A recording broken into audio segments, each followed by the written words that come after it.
Эмоциялық интеллект. Эмоциялық интеллект тақырыбы өте кең, өте терең, өте ауқымды тақырып. Бүгін әрине біз тақырыпты түгел қамти алмаймыз. Бірақ дегенмен сізге өте пайдалы болатын нәрселердің бәрін мен сіздерге бере аламын деп ойлаймын.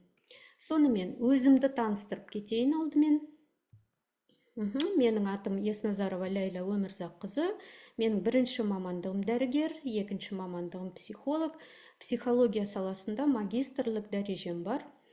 Наставники деген жобада мен жұмыс істеймін, және республикалық деңгейде өтетін басқа да әлеуметтік жобаларға үнемі қатысып тұрамын.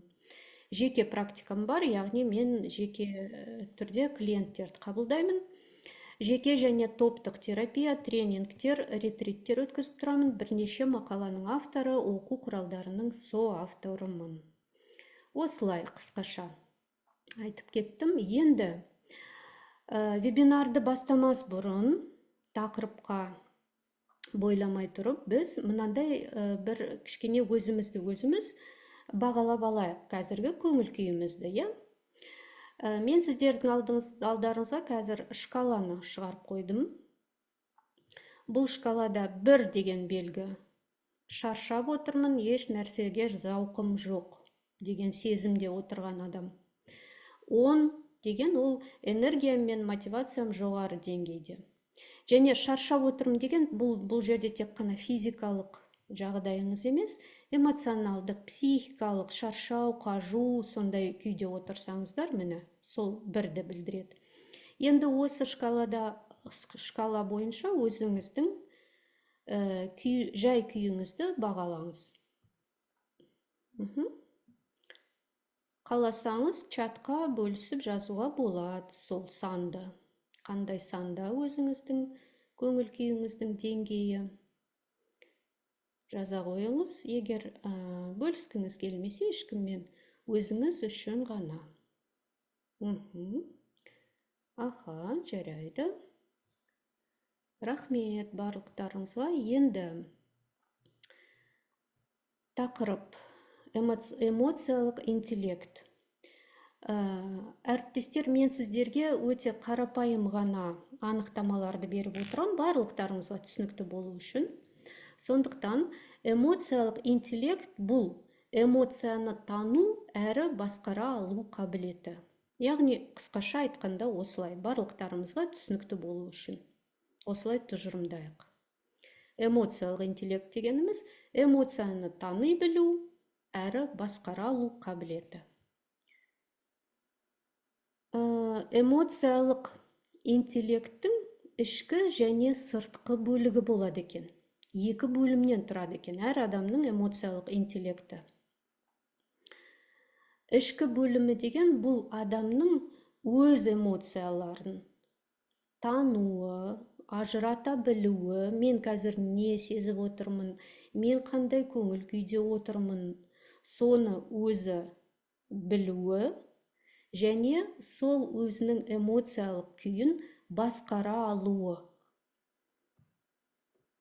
Ал сыртқы эмоциялық интеллекттің сыртқы бөлігі дегеніміз бұл басқа адамдардың эмоциясын тану, ажырата білу, түсіну, және сол эмоциялармен қарым-қатынас жасай білу. Сол эмоцияларды ескере отырып адаммен қарым-қатынас жасай білу. Енді, құрметті әріптестер, мынадай жағдай жиі кездеседі. Кейбір адамдарда эмоциялық интеллекттің ішкі бөлігі дамымай, сыртқы бөлігі өте жақсы дамып кеткен адамдар өте көп кездеседі.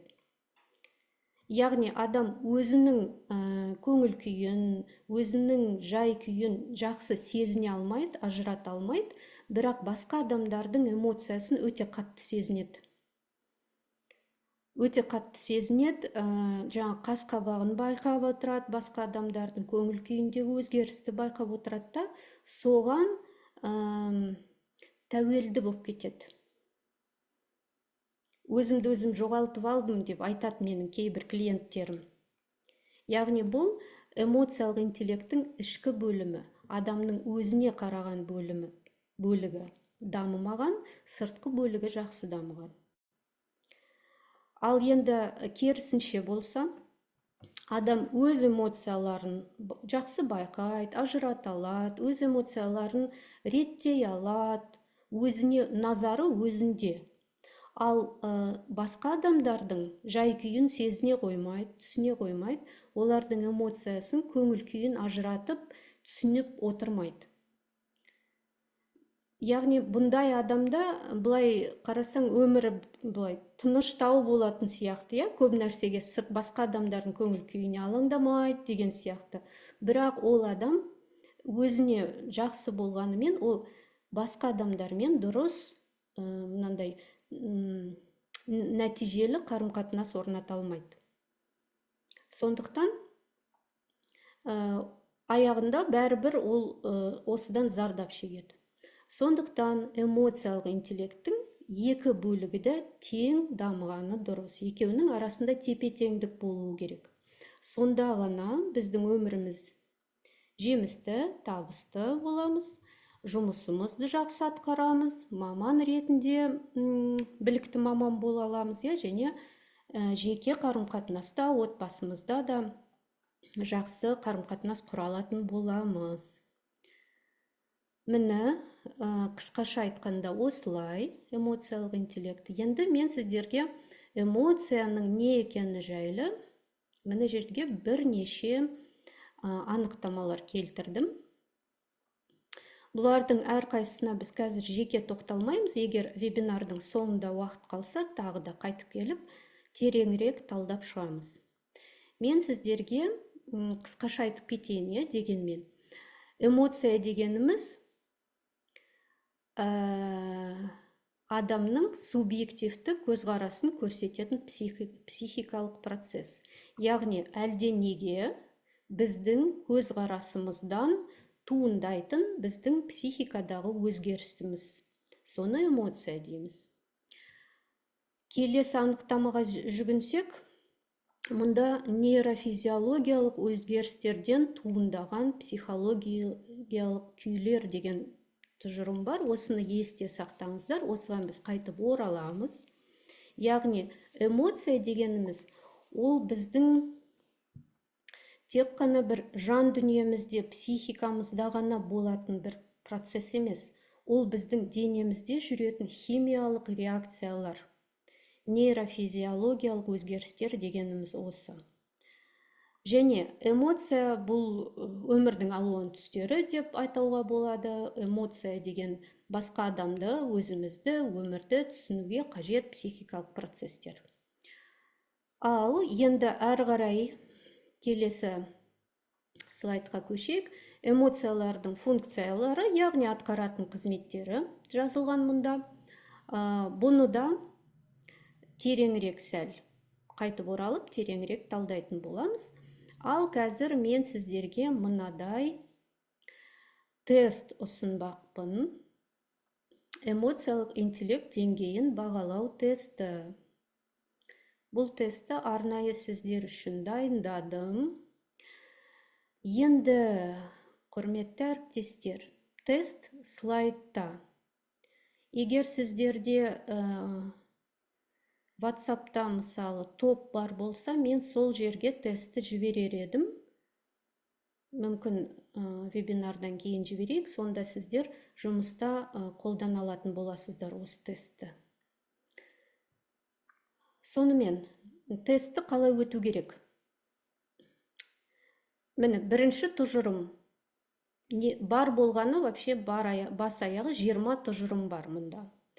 Тұжырымды оқисыз, сосын оны бағалайсыз. Егер мүлдем келіспеймін десеңіз, 1 деген бал бересіз. Келіспеймін деген десеңіз, 2 деген бал қоясыз. Білмеймін, нақты айта алмаймын деген ойда болсаңыз, 3, келісемін, 4, толық келісемін, 5. Міне, қазір 8 тұжырым бар, осыны бағалап шығыңыз, өзіңіздің заметкаларыңызға ма, дәптеріңізге ма, балдарды қойып шығыңыз. Сосын келесі слайдта Келесі тұжырымдарды қараймыз.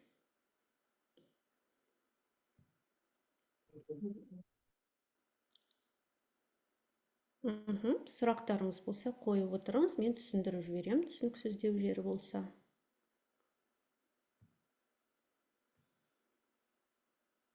Барлықтарыңызға көрініп отыр ма?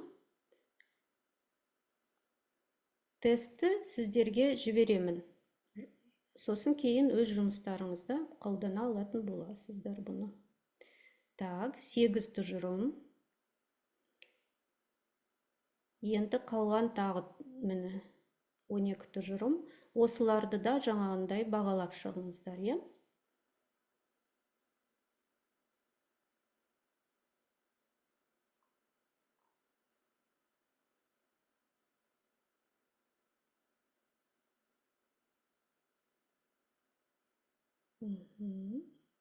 Иә. Тағы да 1 минут уақыт берейін, барлықтарыңыз өтіп шығатындай.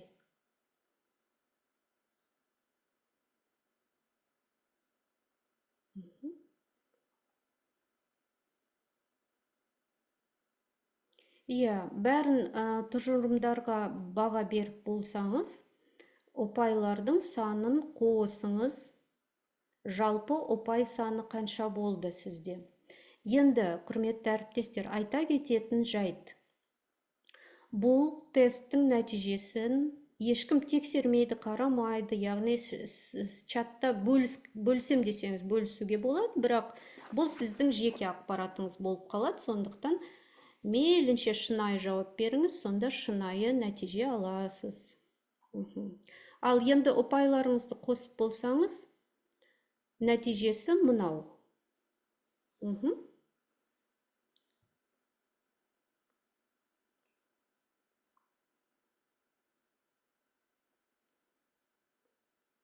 Неғұрлым көп ұпай жиналған болса, эмоциялық интеллектіңіздің деңгейі соғұрлым жоғары екен.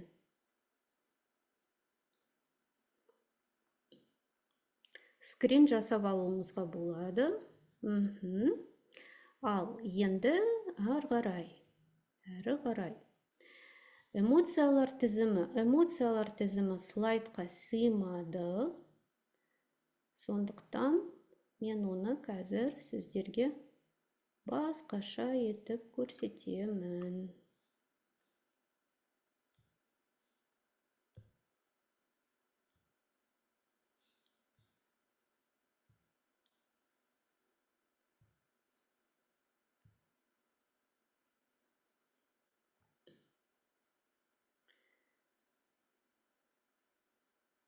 Мынау біздің әр қайсымызда болатын эмоциялар, және мұнда эмоциялардың әрине толық тізімі емес. Қазір мен ең басына барайын тізімнің.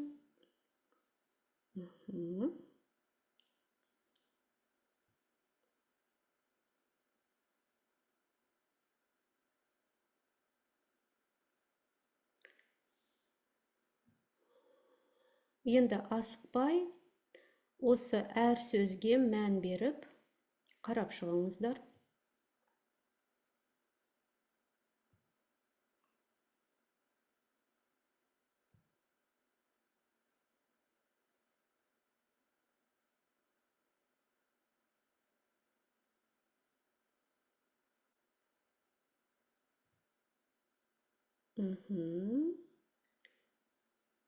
Иә, чатқа жазып жатырсыздар, оқыған сайын соны сезініп отырмын деп. Иә, солай рас.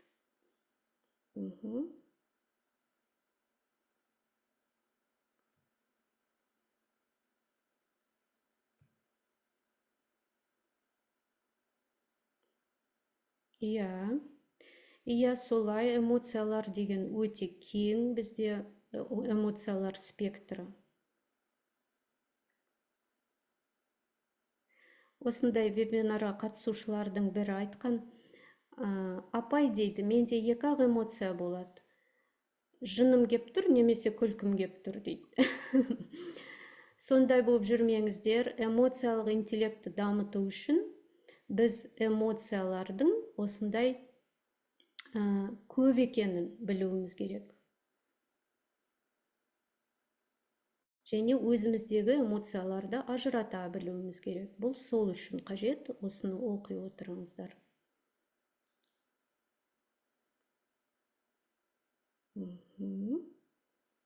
Так, әрі қарай.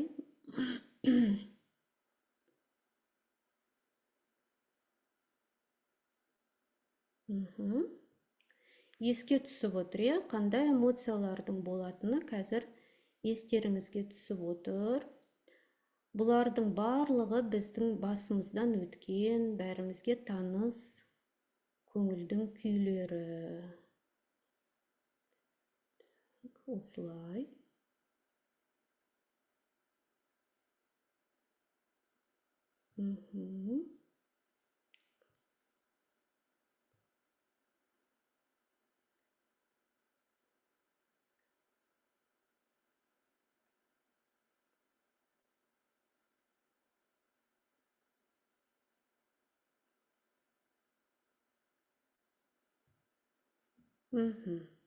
Ал енді біраз эмоциялардың аттарын есіңізге түсірдіңіздер. Енді біз бір жаттығу жасаймыз, әріптестер.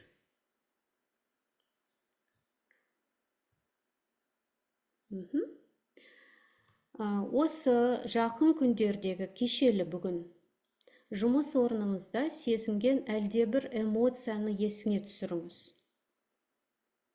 Қандайда бір, қалыпты жағдайдан тыс мүмкін бір эмоция сезінген шығарсыз жұмысыңызда. Осы жақын кезде болған нәрсе болсын, кеше ме, бүгін ба.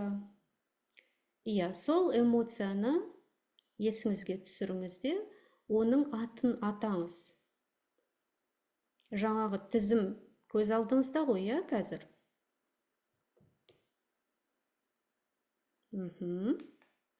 Дұрыс. Оны чатқа жазсаңыздар да болады, немесе іштей ғана жұмыс істеуге болады бұл жаттығуда. Сол эмоцияңызды атаңыз. Енді сол эмоция қандай жағдайда, қандай себеппен пайда болды, кәні? Соны еске түсіріңізші.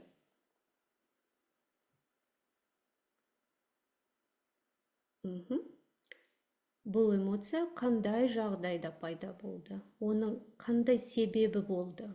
Осы эмоцияға сізді әкелген қандай бір жағдай?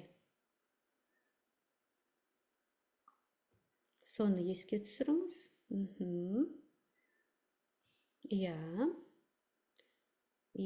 Чатты қарап отырмын, оқып отырмын. Солай. Енді әрқайсымызда әртүрлі болады екен, әртүрлі жағдайлар, әртүрлі эмоция тудырады екен.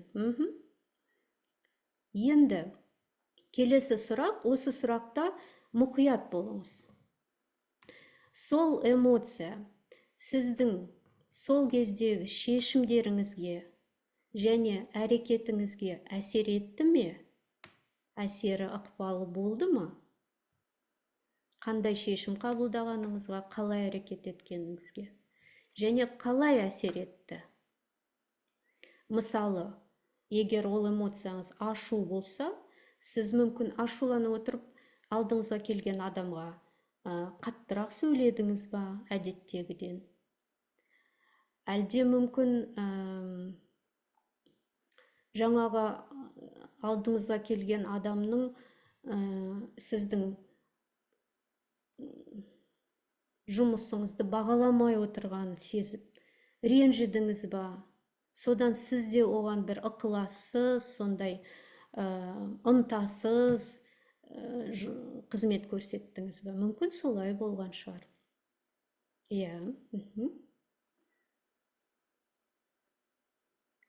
Яғни эмоция сіздің сол кездегі қабылдаған шешімдеріңізге және әрекетіңізге қалай әсер етті? Мені чатқа жазып отырсыздар. Иә, иә. Эмоция, яғни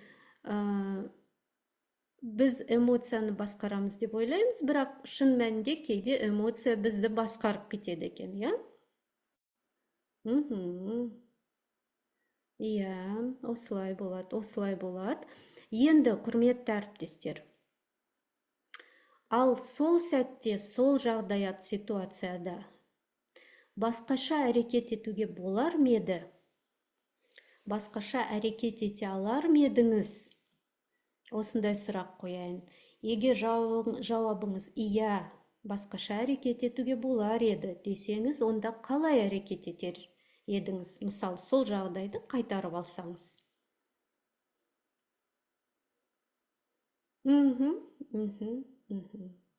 Иә, солай. Осылай. Иә. Яғни, ренжіп тұрсам да, жылы сөйлеуіме болар еді. Дейсіз ғой. Дұрыс, иә.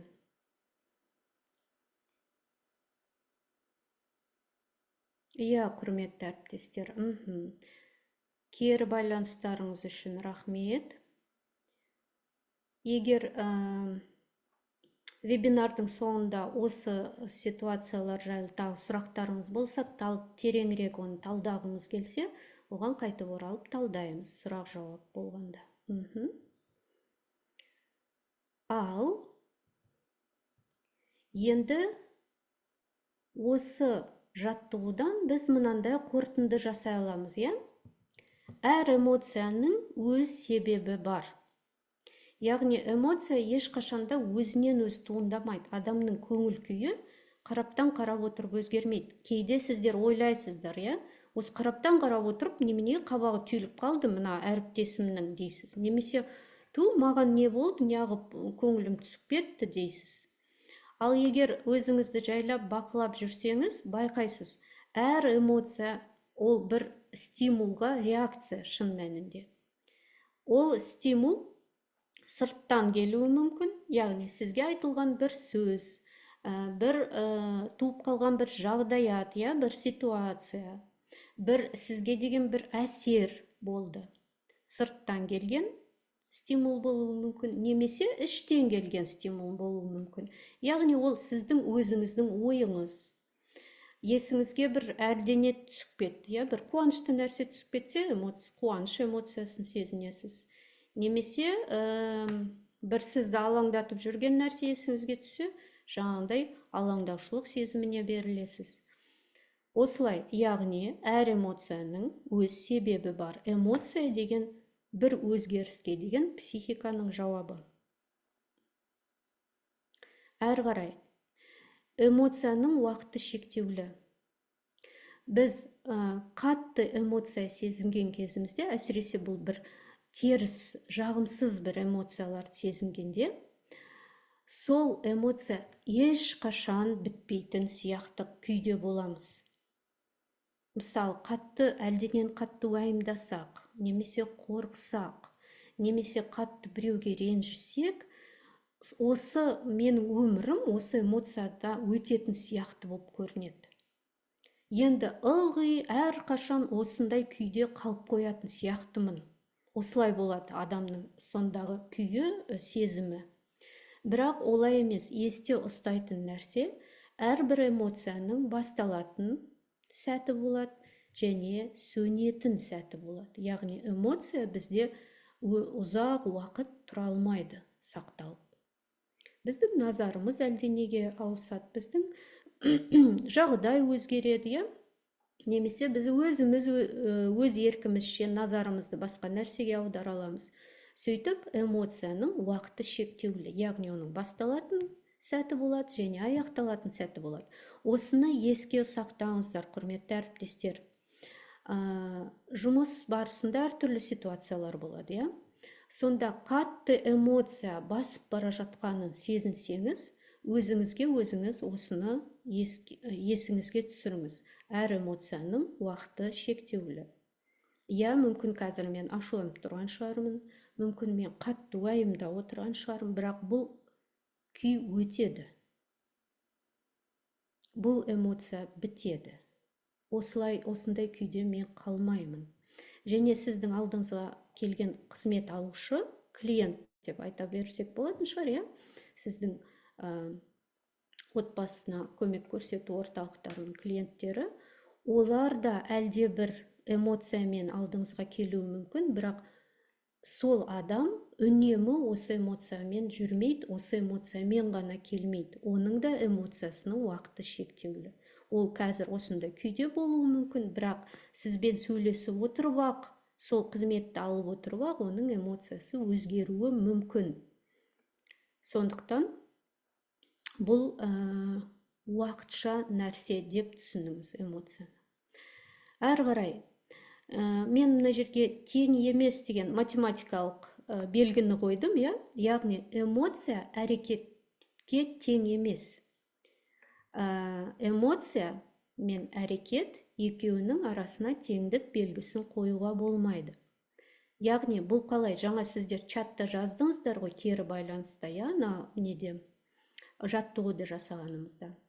Мен сол эмоцияны сезініп отырып ақ, ашуланып отырсам да, клиентке жылы сөйлейтін едім, сөйлей алатын едім, сөйлеуіме болатын еді дедіңіздер, иә? Міне, осыны айтып отырмын мен. Эмоция әрекетке тең емес. Яғни біздің бәріміздің бойымызда осындай қабілет бар.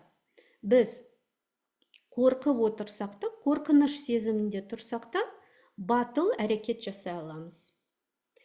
Біздің әрқайсымыз ашуланып отырсақ та, ашуымызды сыртқа шығармай, ұстамды сөйлеп, ұстамды әрекет ете аламыз. Біздің бәрімізде, мысалы, өзіміздің бір әлденеге бір ренжіп, немесе бірдеңені уайымдап отырсақ та, біз осыны эмоцияны сезініп отырып та, дұрыс өзіміздің құндылықтарымызға сай әрекет жасай аламыз. Яғни бұл біздің таңдауымыз ғана. Осыны есте сақтаңыз, менде сондай қабілет бар. Эмоция әрекетке тең емес. Бір эмоцияны сезініп отырып, мен әрекетіме, ол эмоцияның әрекетіме ықпал етуіне жол бермеймін. Осы қабілет әр адамда бар. Әрі қарай тағы бір маңызды нәрсені айтып кетейін. Эмоция бұл біздің мінезіміз емес, біздің тұлғамыздың сипаты емес. Яғни, егер мен қазір қорқып тұрсам, демек мен қорқақ адаммын деп айтуға болмайды. Әр адам қорқады. Қорқақ адам да қорқады, батыр адам да қорқады. Егер мен ашуланып тұрсам, демек мен бір ашушаң, бір ызақор біреу емеспін. Барлық адам ашуланатын кезі болады, әр адамның. Яғни менің қазіргі эмоциям бұл менің тұлғамның сипаты емес. Осыны біліңіздер.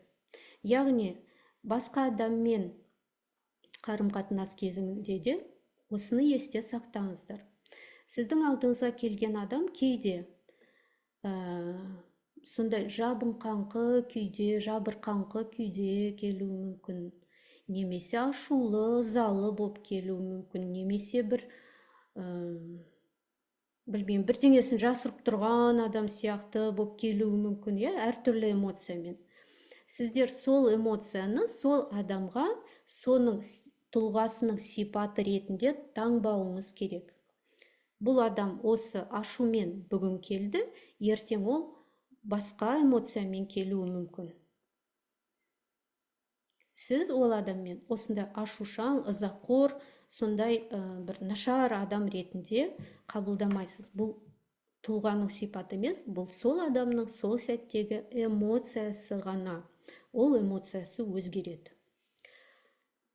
Әрі қарай Тағы да есте сақтайтын бір нәрсеміз, бұл жақсы және жаман эмоциялар болмайды.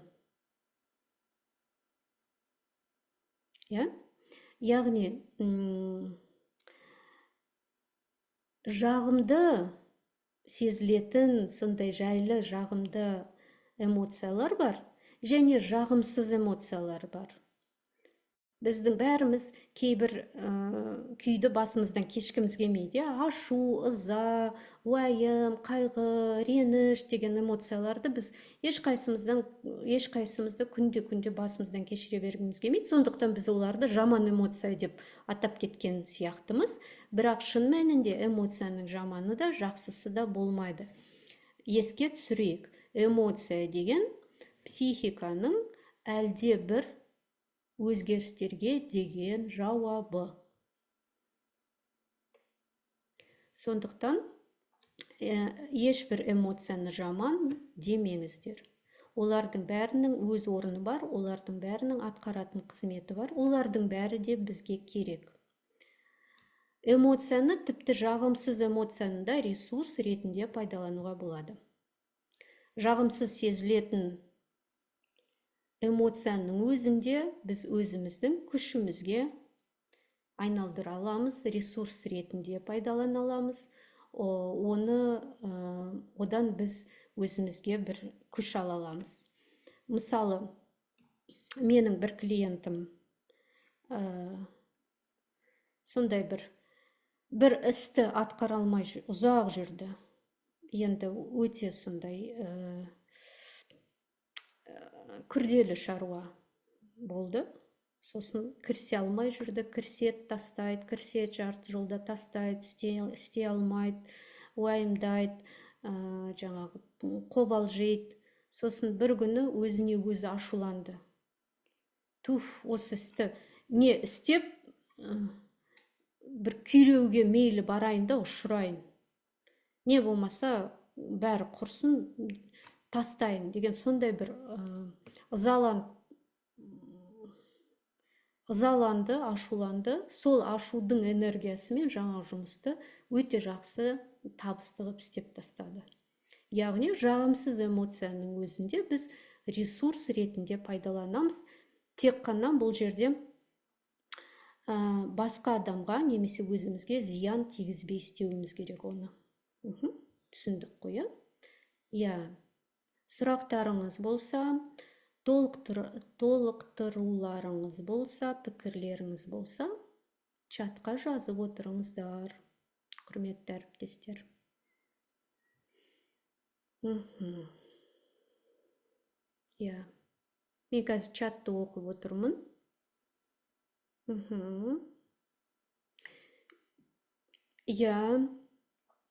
Кері байланыс үшін көп рахмет. Жақсы және жаман эмоциялар болмайды, рас деп жазыпсыздар.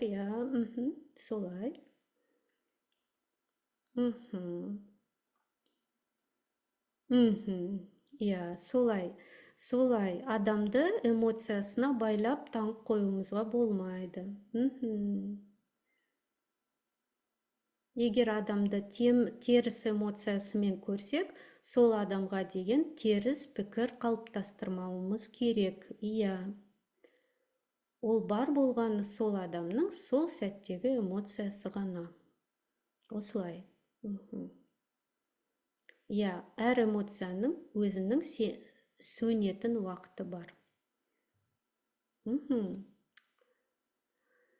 Өте жақсы, құрметті әріптестер. Қазір жаңағы алғашқы слайдтағы шкала есіңізде ме? Көңіл күйіңізді бағалап қоятын мына шкала. Осы шкала бойынша тағы да көңіл күйіңізді бір бағалап қойыңыз. Қазіргі эмоцияңызды, қандай күйде отырғаныңызды. Өзгеріс болса, оны да байқап қойыңыз.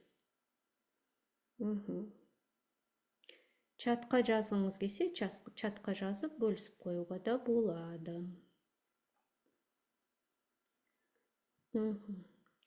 Ал әрі қарай Әрі қарай келесі бір жаттығуды жасай қояйық қазір.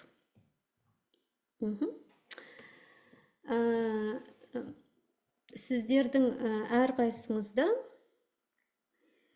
бір есіңізде тұратын бір клиент бар.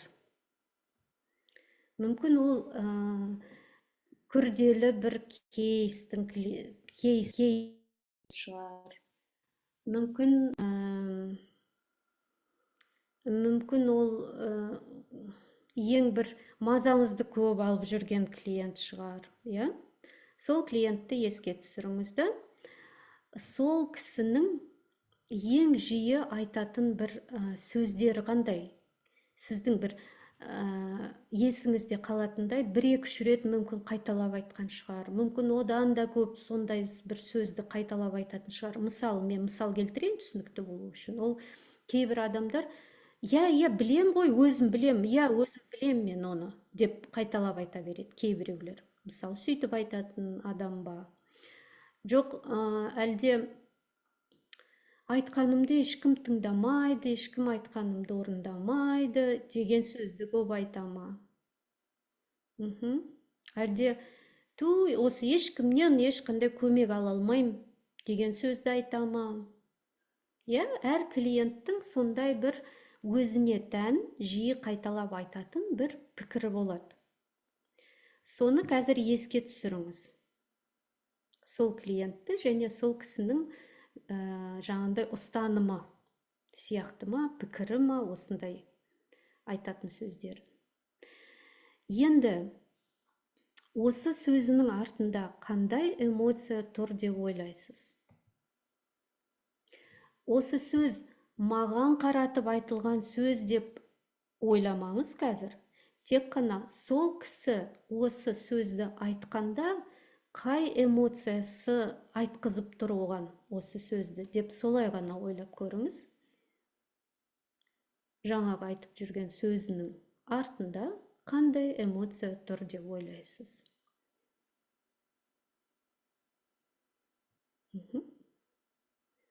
Иә, чатқа жазып жіберуге де болады.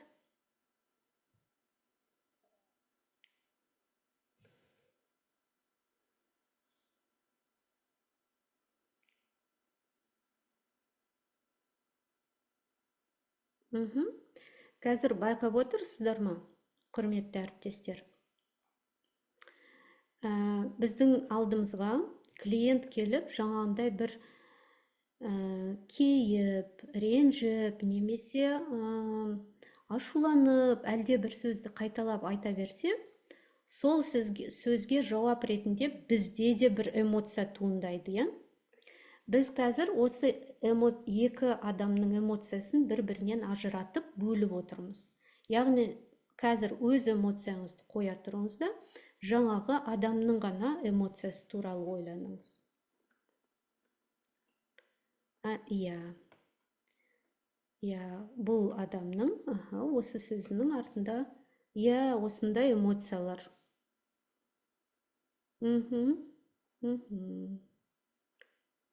Осындай эмоциялар болады екен. Иә, оған назар аудармаппыз деп жазыпсыз. Иә, мәселе тек қана оның сөзін естуде ғана емес, иә? Осы сөздің артында қай эмоциямен айтып тұр, қай эмоциясын жеткізгісі келіп тұр, соны түсіне білсек, сонда біз сол адаммен қарым-қатынасты дұрыс орната аламыз. Иә. Ал енді осындай эмоцияда тұрған адамды қолдаудың қандай жолдары бар? Так. Осындай эмоцияда тұрған адамды қолдаудың қандай жолдары бар? Яғни сіз қалай қолдай аласыз сол адамды? Байқадыңыздар ма, иә? Құрметті әріптестер, біз қазір адамның айтқан сөзіне емес, оның ар жағында тұрған эмоцияға көңіл аударып едік. Уже біз жаңағы адамды түсіне бастаған сияқтымыз, иә, оған деген бір жанашырлық пайда болған сияқты. Яғни ол келіп маған бір эмоциясын маған кеп төге салған деп отырған жоқпыз, немесе маған бір агрессиясын шығарып отыр деген бізде реніш болып отырған жоқ, қайта жанашырлық пайда болды, иә. Яғни бұл адам осындай эмоцияда жүр екен ғой, осындай күйде жүр екен ғой. Онда ол адамға мен қалай көмек көрсете алам деген ой пайда болады. Иә, осындай тұрғыдан қарасақ, біз оның эмоциясына өз эмоциямызбен жауап бермейміз. Иә, сонда біз осы адамға сапалы қолдау көрсете аламыз, сапалы көмек көрсете аламыз.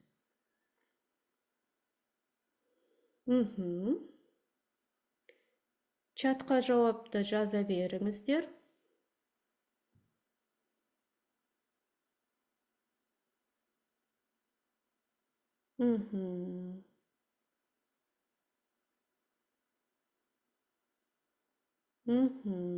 Иә.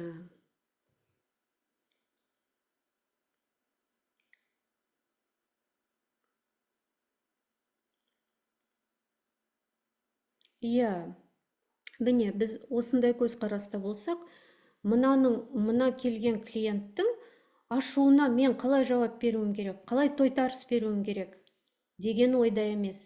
Осы адамға мен барынша қалай көмек көрсете алам деген пікірде отырсыз, иә, енді көзқарасымыздың фокусын, назарымызды басқа нәрсеге аудардық қазір. Сонда әрекетіміз де өзгерді, жұмысымыздың сапасы артты, яғни. Өте жақсы. Иә, кері байланыстарыңыз үшін рахмет. Енді осы жаттығуды қазір еске сақтап алыңыз да, жұмысыңызда алдыңызға келген адамдармен, қызмет алушылармен үнемі осы әдісті қолданып отырыңыз. Сонда кәсіби күйден де өзіңіз де аман боласыз, жұмысыңыздың сапасы да, нәтижесі де артады. Жүйкеңізді де сақтайсыз. Иә. Әрі қарай. Ал эмоция барлығымызда бар дедік, иә? Барлығымызда бар эмоция деген, бұл біздің өміріміздің әртүрлі түстері. Эмоциясыз адам болмайды, эмоциясыз адам бұл негізі норма емес. Ал әртүрлі бір күннің ішінде өте түрлі күй кешеміз, көңіл күйіміз өзгереді, әртүрлі эмоциялар келеді, кетеді. Сонда қалай ойлайсыздар? Кейбір эмоцияларымыз жағымды, кейбір эмоцияларымыз жағымсыз болады. Қалай ойлайсыз? Біз эмоция келген бойымызда туындаған эмоциямызды не істеуіміз керек? Мысалы, жағымсыз бір эмоция сезініп отырсыз дейік. Әдетте сіз не істейсіз сондай эмоция сезінгенде? Оны тежеуге тырысасыз ба? Әлде сол эмоцияға бой алдырып жетегінде кетесіз ба? Әлде сол эмоцияны басып, өзіңізге өзіңіз ұрсып, эмоцияны басып тастауға тырысасыз ба? Әлде сол эмоцияны мойындап, мен қазір ашуланып отырмын, немесе қорқып қалдым деп мойындайсыз ба? Әлде сол эмоцияны мейлінше ешкімге көрсетпей жасыруға тырысасыз ба? Әлде эмоциядан бас тартасыз ба, мойындамай, жоқ, мен қорққан жоқпын, қорқып отырған жоқпын, ештеңені уайымдап отырған жоқпын, бәрі жақсы, деп өзіңізді өзіңіз алдайсыз ба? Әлде сол эмоцияға ерік бересіз ба? Ал уайымдадым ба, онда тіпті депрессияға кетейін. Ал ашуландым ба, онда қаһарыма мінейін. Әлде сол эмоцияны басқаруға тырысасыз ба, жеңуге тырысасыз ба, түсінуге тырысасыз ба, талдап, бұл неден болды, ары қарай не істеймін деп. Осындай әр адамның өз эмоциясымен әртүрлі қарым-қатынасы бар екен, я?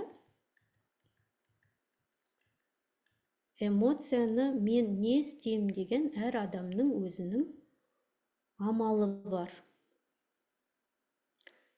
Міне әріптестер чатқа жазып жатыр. Өте дұрыс, өте дұрыс. Бірінші, эмоцияны мойындау керек. Әсіресе, міне әріптестер, мынадай бір біздің психикамыздың осындай бір қызық қасиеті бар. Егер біз жағымды эмоцияны мойындап, оның атын атасақ, мысалы, мен қазір қуанып отырмын, мен сондай бір өте жақсы көңіл күйде отырмын деп мойындасақ, сол күйіміз арта түседі екен, күшейе түседі екен. Ал энергиямыз, бойымыздағы энергиямыз көбейе түседі екен. Ал енді біз жағымсыз эмоцияны мойындасақ, жағымсыз эмоция әлсірейді. Яғни мен ашуланып отырмын дейік, ашуланып отырмын, сол ашуымды жасыруға тырыссам, ашу көнбей, қайта сыртқа шыққысы кеп күшейе береді. Менімен таласқандай болады. Ал егер мен өзім айтып мойындасам эмоцияны, қазіргі менің сезініп отырған эмоциям ашу. Мен ашуланып отырмын. Енді ары қарай не істейтінімді ойланайын, осы ашуға беріліп кетпей, бір дұрыс шешім қабылдап, дұрыс әрекет етейін деп. Осылай ойласам, яғни эмоцияның атын атап, оны мойындасам, әлсірей түседі. Естеріңізде болсын, осы. Яғни жасырам деген эмоцияны біз байқамай күшейтіп аламыз, ол көнбей кетуі мүмкін. Ал мойындасақ эмоциямызды, ол қайта басыла бастайды өзінен өзі. Жағымсыз эмоциялармен осылай жұмыс істеу керек. Яғни бірінші қадам бұл сол эмоцияны мойындау. Екінші қадам, ал жарайды, мен ашуланып отыр екенмін, енді қалай дұрыс әрекет етуім керек. Осы ашудың жетегінде кетпеуім керек. Яғни екінші қадам бұл ақылға салу. Сосын шешім қабылдау, сосын эмоцияға сай емес, өз мақсатыңызға сай әрекет ету. Осының бәрін сіздерде міне қазір жазып отырсыздар, құрметті әріптестер. Жақсы. Өте жақсы. Эмоцияға ерік беру керек деген көп айтылады дейсіздер қазір. Психологтар солай айтады дейсіздер. Эмоцияға ерік беру деген экологично дейді ғой, орысша айтқанда, экологично. Яғни менің эмоцияны ерік беруде емес мәселе, мойындауда.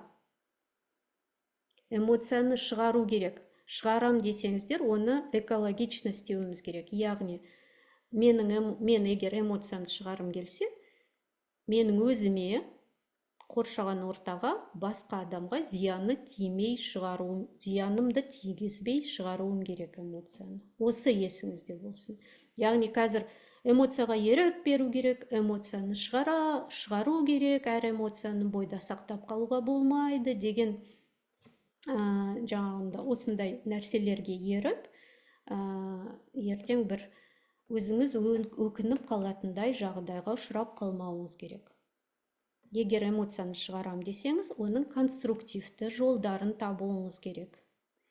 Енді біз бұндай кең ауқымды тақырыпты қазір толық игере алмаймыз, толық ашып көрсете алмаймыз. Бірақ ол да бұл тақырыптың бір саласы ғой, бір несі.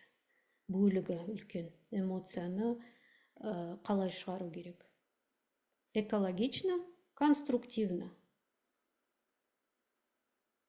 өзіме зиян тигізбей, басқа адамға зиян тигізбей, қоршаға, ортаға зиян тигізбей шығару керек эмоцияны, және конструктивті жолмен. Иә.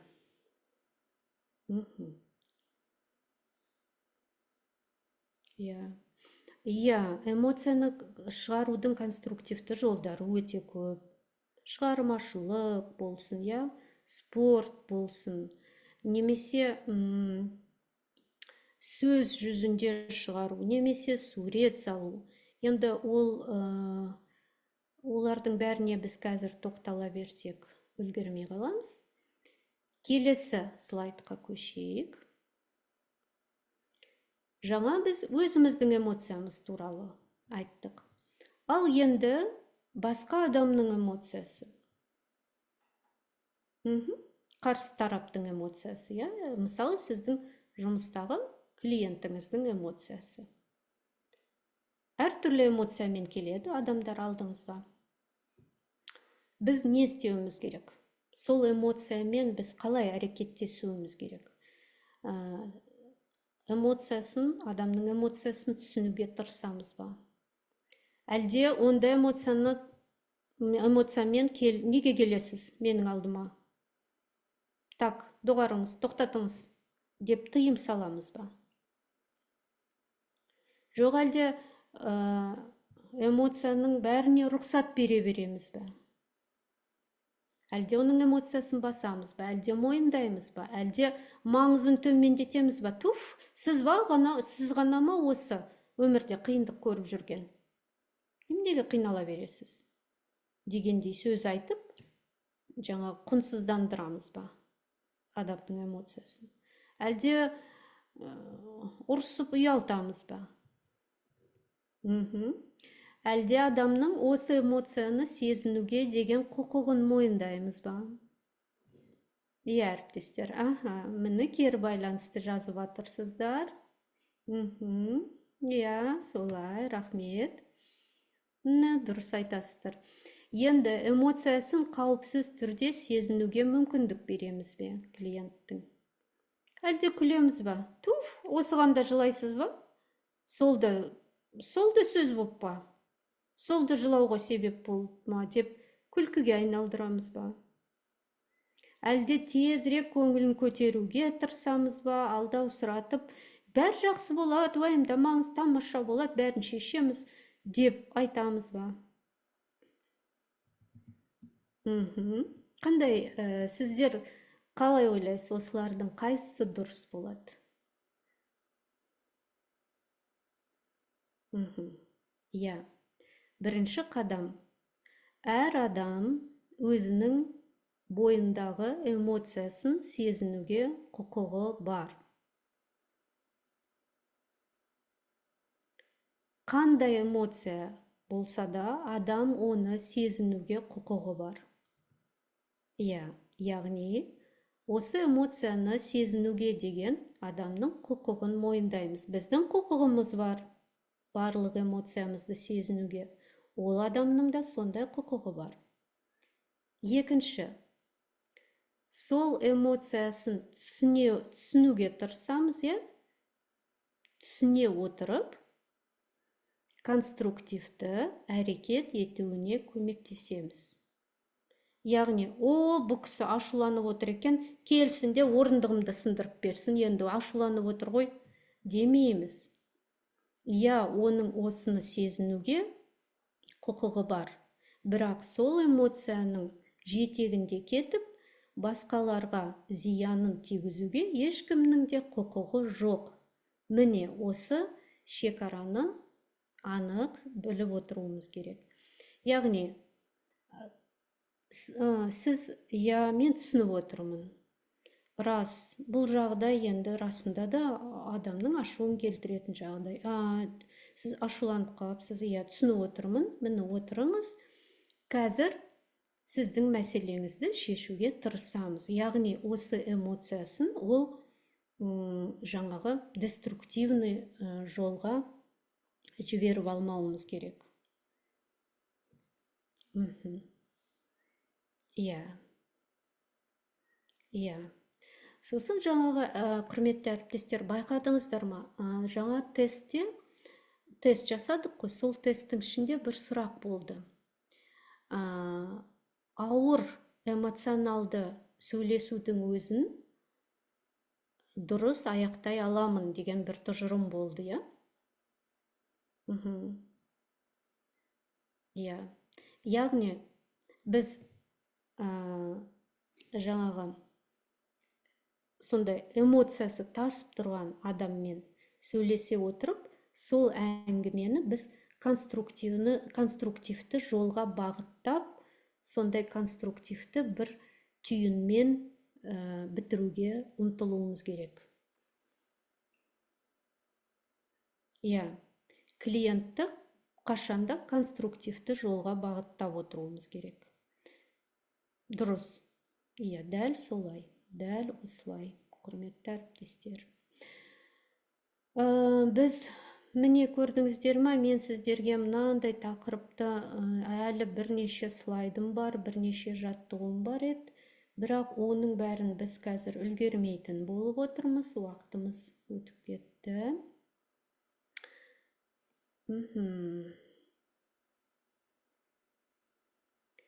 Жарайды, мына бір-екі жаттығуды өткізіп жіберейік та.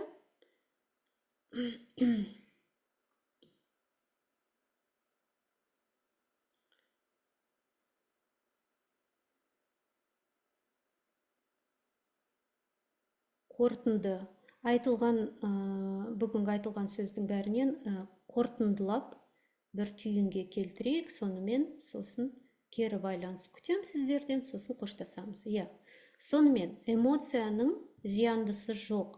Зиянды болғанда жаман жақсысы жоқ.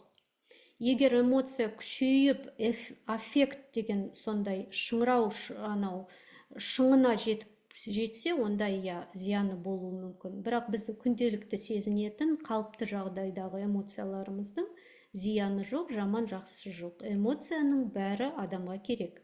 Қайғыра білмеген адам қуана да білмейді. Енді өз эмоцияңнан қашу, оны мойындамау адамға зиян келтіреді. Жағымсыз эмоцияларды бастан өткермеуге ұмтылу немқұрайлылыққа әкеледі. Психоактивті заттарды қолдану тәуелділікке әкеледі. Өз мінез құлқын басқара алмаудың әлеуметтік салдары ауыр болуы мүмкін. Қазір мына ең бірінші слайдымызға қайтып келейік та. Міне.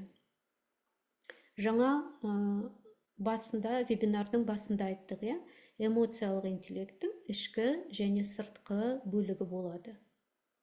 Ішкі бөлігі адамның өзін-өзі түсіне білуі, өзінің көңіл күйіндегі өзгерістерді байқай білуі, өзінің эмоцияларын ажыратып тани білуі, және сол эмоциялармен дұрыс қарым-қатынаста болып, дұрыс басқара білуі. Бір жағынан эмоцияны мойындай білуіміз керек, екінші жағынан біз эмоцияның жетегінде кетпеуіміз керек. Яғни, эмоциялық интеллекті жоғары деңгейдегі адам осылай өмір сүреді, осылай әрекет етеді. Екіншіден, эмоциялық интеллекттің сыртқы бөлігі бар.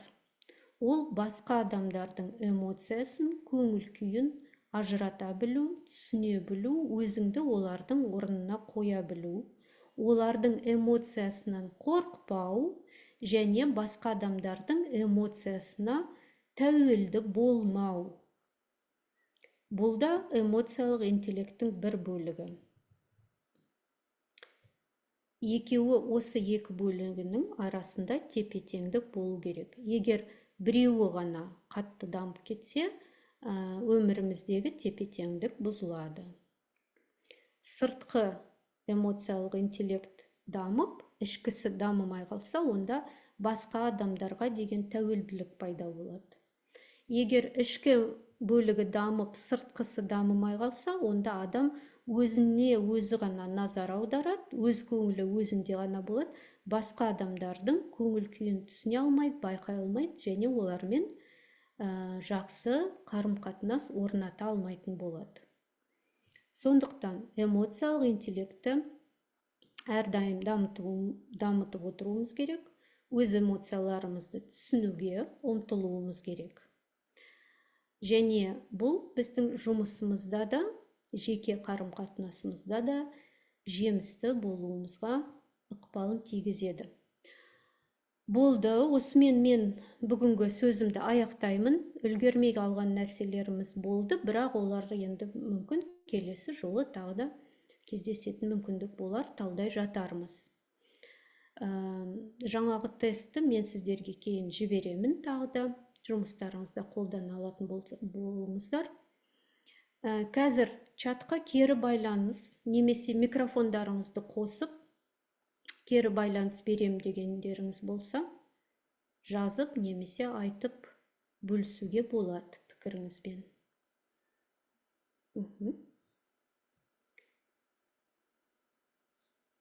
Бүгінгі вебинардың сіздерге пайдасы болды ма? Өзіңіз үшін түйгеніңіз болды ма мүмкін? Я, чатқа жазып отырған әріптестерге рахмет.